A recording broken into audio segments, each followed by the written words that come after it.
Dans les plaines fertiles de Sangha, une nuit étrange tomba sur le village.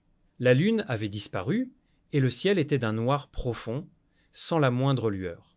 Les palmiers s'agitaient dans un vent venu de nulle part, et les tambours des esprits semblaient résonner au loin.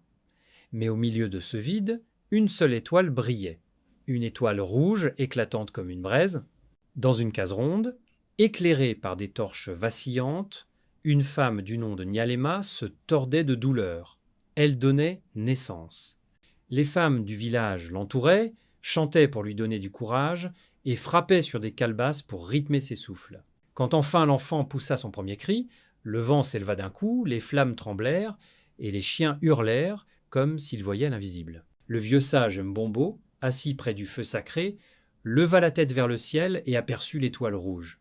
Sa voix résonna grave. « Écoutez, peuple de Sangha, cet enfant est choisi. L'étoile rouge l'a marqué. Son nom sera Kumba, celui qui rassemble. » Et ce nom fut gravé dans la mémoire des hommes. Les années passèrent, et Kumba grandit.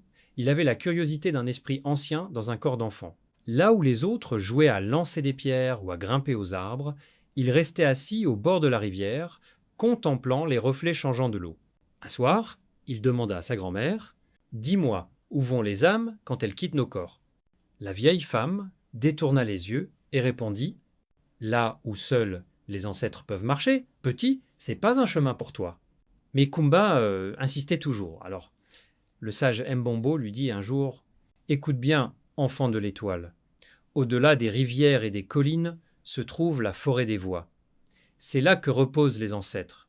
Celui qui y entre entend leurs murmures. Mais prends garde, rares sont ceux qui en reviennent vivants. » Ces paroles brûlèrent le cœur de Kumba comme un secret qu'il devait un jour affronter.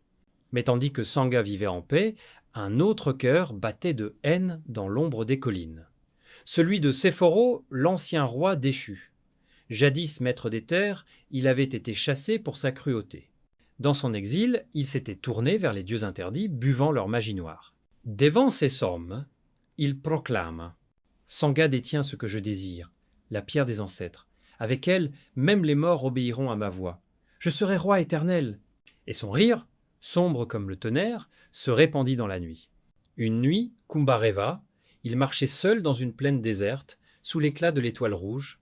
Une femme vêtue de blanc apparut devant lui, son visage changeant sans cesse, comme 1000 visages à la fois. Sa voix résonnait multiple. « Kumba, fils de Nyalema, l'ombre du roi déchu approche. Toi seul peux réveiller les gardiens. Pars et prends l'amulette de ton père. » Au matin, encore tremblant, Kumba raconta son rêve. Nyalema, les yeux emplis de larmes, sortit une petite boîte d'ivoire. À l'intérieur reposait une amulette ancienne. C'était à ton père, disparu avant ta naissance. Elle est à toi désormais. Kumba serra l'amulette contre sa poitrine et prit la route. Son voyage fut une épreuve. Dans la savane brûlante, un lion gigantesque surgit sur son chemin, rugissant comme la tempête. Kumba planta son bâton dans la terre et cria « Si tu veux ma vie, prends-la, mais sache que je ne reculerai pas. » Le lion bondit, puis s'arrêta.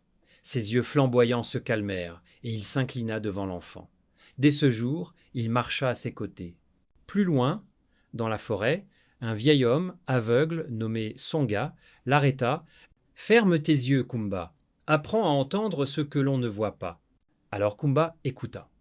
Il entendit le vent chanter dans les branches, l'eau glisser entre les pierres, et même le silence battre dans son cœur. Dans les montagnes couvertes de brume, des visions terribles vinrent à lui. Guerrier sans tête, femme aux yeux sanglants, ombre murmurant son nom, 3 nuits durant, elles l'assaillirent. Mais il resta debout, serrant son amulette.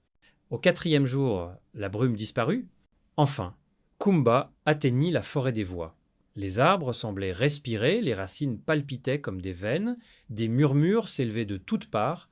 Kumba, enfant de l'étoile, approche. Son lion, terrifié, s'arrêta net. Mais Kumba entra seul. Au centre de la forêt, il trouva un autel de pierre noire. Sur lui reposait la pierre des ancêtres, luisant d'une lumière verte. Avant qu'il ne puisse la saisir, une ombre surgit. Séphoro. Enfin, toi et moi, enfant, donne-moi la pierre, et je régnerai sur les vivants et les morts. Alors commença le combat. Sephoro lança des flammes noires qui brisaient les arbres. Le lion bondit mais fut rejeté contre un tronc. Kumba esquiva, mais il faiblissait. C'est alors que les voix des ancêtres retentirent dans son esprit. « Mets la pierre sur ton cœur !» Kumba obéit. La pierre s'illumina, l'amulette rougeoya, et une armée invisible surgit autour de lui. Les esprits des anciens guerriers. Leurs lances de lumière frappèrent Sephoro. « Non, je suis le roi éternel !» hurla-t-il. Mais les esprits l'enchaînèrent et l'entraînèrent dans les profondeurs de la terre. Son cri se perdit dans l'abîme. Kumba sortit de la forêt, blessé mais vivant. Le lion, boitant, le suivait encore. Quand il rentra au village, les tambours résonnèrent, les chants éclatèrent. « Kumba, Kumba, gardien des ancêtres !» Mais il leva la main et déclara : « Je ne suis pas roi, je suis gardien. Je veille sur le lien entre les vivants et les morts. » Et dans le ciel, l'étoile rouge brillait encore. Elle brille toujours, témoin du courage de Kumba, le gardien des ancêtres.